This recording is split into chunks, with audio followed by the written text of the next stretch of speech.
Welcome to AG's Ace. Yes, we all know what happened in the WTC Final.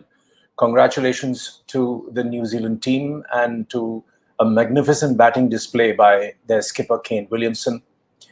Where India is concerned, there are two ways of analyzing this. One is being nice and soft and diplomatic, like most of our commentators who virtually say nothing critical, or putting some facts across, pointing where things went wrong. And of course, we love Team India. We fully back Team India. And kudos to Virat Kohli for his magnificent batting over all these years. He's touted now as the world's best batsman in all formats. But where being a captain is concerned, there is still something missing. So let's come to brass tacks on this take today. Let's see where things went wrong. Now, right after the match got over, which we lost, Virat Kohli indicated he may bring in right people with the right mindset to perform in the test side, just like their white ball setup, where they have multiple players ready to shoulder responsibility at the highest level. After his side lost the WTC final, Virat didn't name anyone, but expressed his displeasure at some of the players not showing enough intent to score runs, which put pressure on the batting outfit. To decode this opening line, and I'll come back to his quotes a little later, let's get the right people with the right mindset to perform in the test side, which means that you did not have the right people with the right mindset to perform. So what were you doing as a captain? You could have picked the right people with the right mindset. No one had stopped him or Coach Ravi Shastri. Now, let's look at some basic facts. This is the fourth straight defeat in a row under Virat Kohli in ICC tournaments. We lost the Champions Trophy, T20 World Cup, 50-over World Cup, and now the WTC Final. So the facts speak for themselves. I'm not saying anything from my side. Obviously, there is something missing. Dropping Hanuma Vihari may not have been such a bright idea when you need a player to stay at the wicket in very difficult conditions, because the first 2 days were very difficult, particularly on day one when India batted. Overcast sky, cold, windy, and the ball was moving around. But we did not have Hanuma Vihari, who really saved us in the Australia series. And he has this ability to stay and hang around. Jasprit Bumrah has been underperforming for quite a while now. Very few people are talking about it. Some sarcastically even said that he reserves his best for Mumbai Indians, but that may be too harsh a line to take. But Mohammad Siraj, who has amazing potential, is made to sit out. Ishant may have had his best run, so one needs to analyze that. That leaves Mohammad Shami as the only bowler who had menace. His bouncers were brilliant. His movement was very, very good. And whenever he bowled, there was that extra edge. He was wrapping the batsmen, as you would have seen, on their gloves. He was making life difficult for them. He always looked like taking a wicket. Ravindra Jadeja is good, one of the most brilliant fielders in the world today, but he possibly doesn't fill the all-rounder slot in England conditions. So that needs to be evaluated. Cheteshwar Pujara, another anchor that India has depended upon. Now, he scored 8 runs of 54 balls in the first innings, 8 of 54 deliveries, and consumed 35 balls for his first run.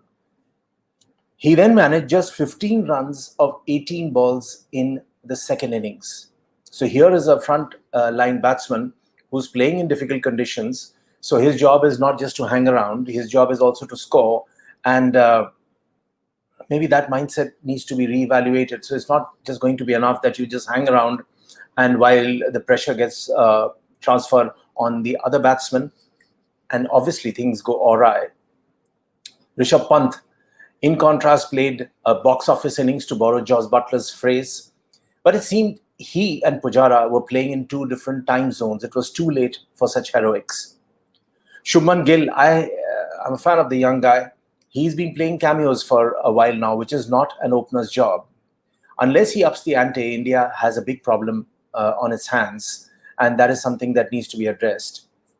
Ajinkya Rahane, for some strange reason, has not had big scores for a while now. that is again something which needs to be evaluated, and Ajinkya Rahane himself needs to score those big runs to stay there. So who supports Virat Kohli, the best batsman in the world in all formats? If you have an opening basically pair which is not clicking, then you have someone like Cheteshwar Pujara who's taking too long to perform, to score runs. Then you have Ajinkya Rahane, who again has not really been able to convert the starts into big scores. There is a problem somewhere. India, I believe, were not as well prepared for the final as New Zealand, which may have contributed to the batting problems. India also needs to work out their team balance, which was missing. Now, coming back to Virat Kohli's comments, he said that we will continue to reassess and continue to have conversations around what are the things required to strengthen our side and not follow or fall prey to certain patterns. We will not wait for a year or so and have to plan ahead. If you see our white ball team now, we have great depth and guys are ready and confident. Same thing needs to be done with Test cricket.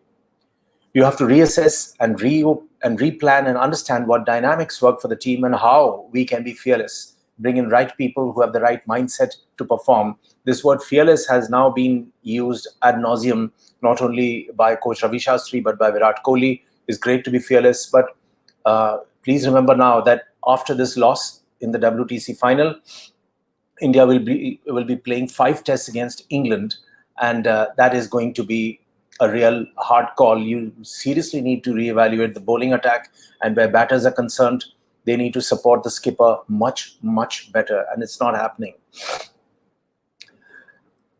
Well, unlike New Zealand, who entered the final on the back of a 2-test series, we were a bit underprepared. The Kohli's men had not played any cricket since early May during the IPL. They landed in Southampton, where they played a 3-day inter-squad match, which was in sunny weather. They were then put in to bat in the most difficult conditions. It was dark, gloomy, overcast, and the rest we know. None of the India batters got a 50. Kyle Jamieson troubled them with his high release point. He would do the same once again in the second innings. But above all, he knew where to pitch the ball, and there was not such great emphasis on speed as was on movement, which the conditions were helping him in any way. And in both innings, I believe, one man made all the difference to New Zealand, which this entire match was, of course, low scoring. But the one man who made a difference was Kane Williamson, and the way he batted in both innings was a masterclass. But I would leave the summary of this match to a brilliant line from commentator Nasser Hussain, who said that the thing to watch out for Kane Williamson is that he stays in there. And he said, here is a piece of advice for youngsters coming in who want to become batsmen at the highest level. And his line was that even if it seems impossible, it will get easier. Remember that. Thanks for watching AG's Ace.